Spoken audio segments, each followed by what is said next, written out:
¿Cuál es la naturaleza del poder constituyente? ¿No? Es un poder supremo, ¿no es cierto?, que es previa a cualquier procedimiento legal que se pueda estatuir, ¿no? El poder constituyente no proviene de ninguna norma legal anterior.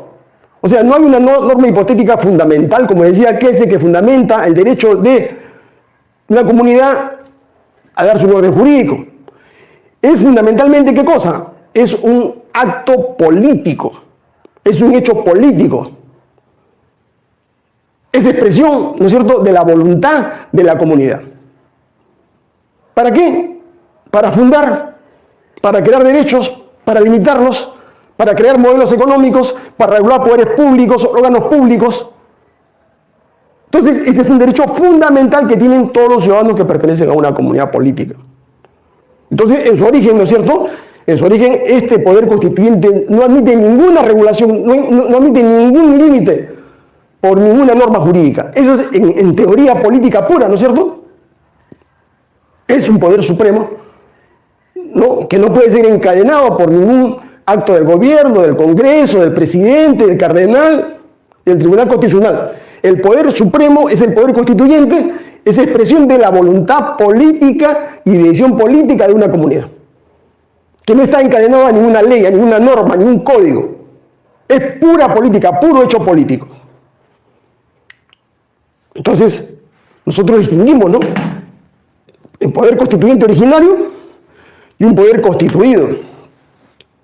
Entonces, el poder constituyente originario, que aparece cuando se va a crear un Estado o se va a refundar la sociedad, es un poder fundante, ¿no es cierto?, de la sociedad política, que no existe. Por ejemplo, cuando se creó los Estados Unidos de Norteamérica, no existía ley, no existía norma alguna que regulase, digamos, la vida de los norteamericanos. Lo que había, digamos, era un conjunto de costumbres, ¿no es cierto?, de normas que venían de Inglaterra. Pero no había normas que rigieran la vida de los norteamericanos como Estado independiente. Entonces, ahí aparece ese poder constituyente originario. ¿Para fundar qué cosa? Para fundar, ustedes leen la Declaración de la Independencia el 4 de julio, hace todo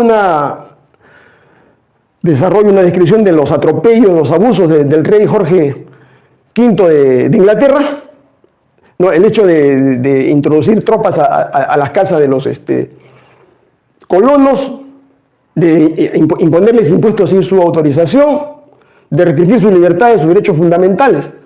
Entonces, esa justificación que dan ellos es para crear una sociedad política nueva, un Estado nuevo, que es los Estados Unidos de Norteamérica, inicialmente con 13 colonias.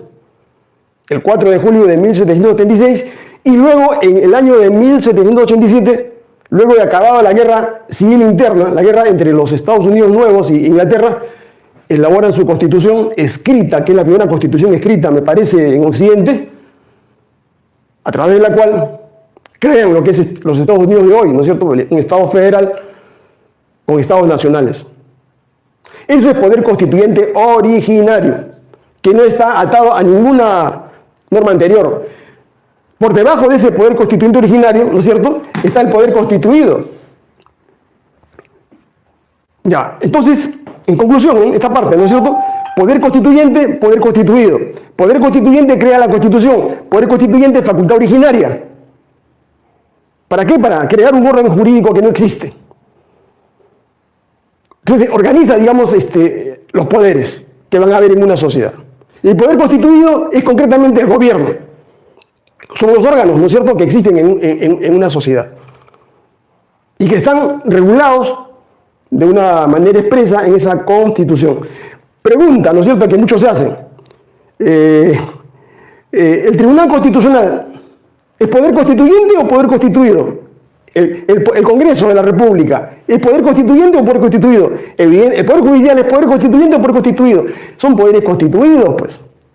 Ellos no pueden estar por encima del poder constituyente, el poder constituyente está por encima de ellos. Y lo puede cambiar, puede el poder constituyente reordenar todo, si es que así lo estiman los miembros de esa entidad.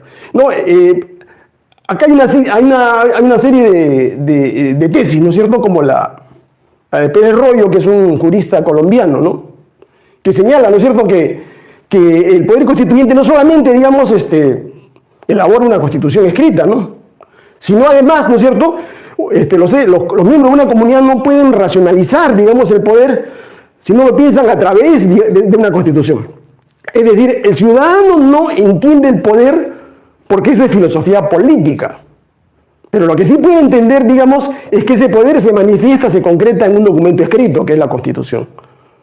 Entonces, pero ese poder constituyente no... ¿A quién le pertenece? ¿Al presidente? ¿Al Congreso? ¿Al Poder Judicial? No. Eso es una facultad inherente, ¿no es cierto?, al pueblo. El pueblo es el único titular de ese poder constituyente. Y que le permite, ¿no es cierto?, a la nación... ¿No? ¿Qué cosa es la nación? El pueblo y nación. Es que la nación es el pueblo jurídicamente organizado. Entonces, la nación decide, ¿no es cierto?, una forma de organización política y jurídica, que la puede cambiar, la puede modificar cuando ellos lo crean conveniente. Ustedes pueden ver la diferencia, ¿no es cierto?, fundamental. Poder constituyente, poder constituido. Poder constituyente es un poder originario, es un poder que crea todo un orden jurídico, es un poder ilimitado, es un poder que tiene una función fundamental, que es dar una constitución. Para eso se crea un poder constituyente, una asamblea constituyente, no para legislar. No gobierna el poder constituyente. Sino, a diferencia de esto, el poder constituido es un poder derivado que se origina del poder constituyente, ¿no? Y el poder constituido tiene límites, no es ilimitado como el poder constituyente. El poder constituido está limitado, ¿por qué? Por la Constitución. O sea, la Constitución le fija, ¿no?, el marco de actuación. La Constitución le dice así a los peruanos, a las autoridades: no te salgas, ¿no es cierto?, de este marco que te estoy dando. Si tú te sales del marco, sencillamente este acto es inconstitucional. Por lo tanto, no tiene valor legal. Entonces, pregunta: ¿el poder constituyente admite este marco? No.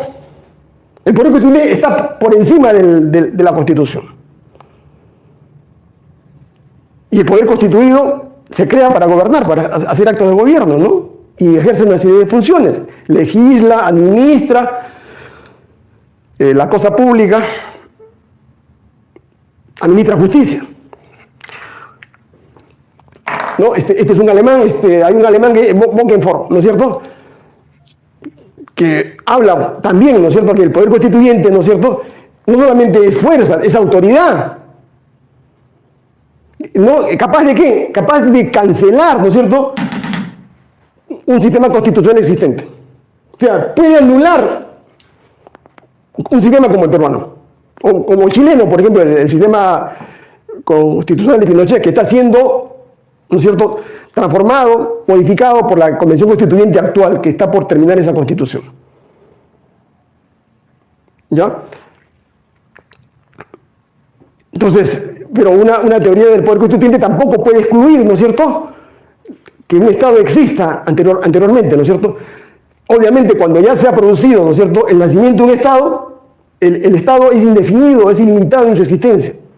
El Estado puede cambiar de régimen político, puede cambiar de constitución, el Estado puede cambiar de gobierno, pero el Estado no desaparece, salvo en la utopía marxista, ¿no es cierto?, en la utopía comunista, que señala, ¿no es cierto?, que en el desarrollo de la sociedad, cuando los medios de producción estén en manos del Estado y se produzca una superproducción, que todos tengan carro, casas, computadoras gratis, educación gratuita, salud gratuita, viajes gratuitos, donde el trabajo no sea una obligación, sino sea una suerte de deber consciente de la persona, donde no haya inflación, donde no haya carestía, donde haya abundancia, no hay necesidad de que haya Estado. Entonces los marxistas dicen que el Estado se extingue. Pero eso lo vamos a ver en otra disertación, ¿no?, para explicarles a ustedes la validez o no de esa tesis. Características del poder constituyente. Acá están, ¿no? El poder constituyente tiene 3 características fundamentales, que ustedes las pueden ver acá, ¿no? Es un poder único, es un poder extraordinario, es un poder ilimitado, ¿no? Y así ellos lo decía en el caso de Francia, ¿no? ¿Por qué es un poder original? es un poder único, porque sí, lo decía, ¿no? En el libro este que escribió, ¿qué cosa es el tercer Estado?, ¿no? Es que el poder constituyente no tiene otro fundamento que no sea su propia realidad política. No existe una norma jurídica que pueda explicar el poder constituyente. Más allá no hay otra cosa, ¿no? Es un poder fundante, es un poder incondicionado, que no admite límite alguno. Creo que hasta aquí está claro, ¿no es cierto? Para poder resumir.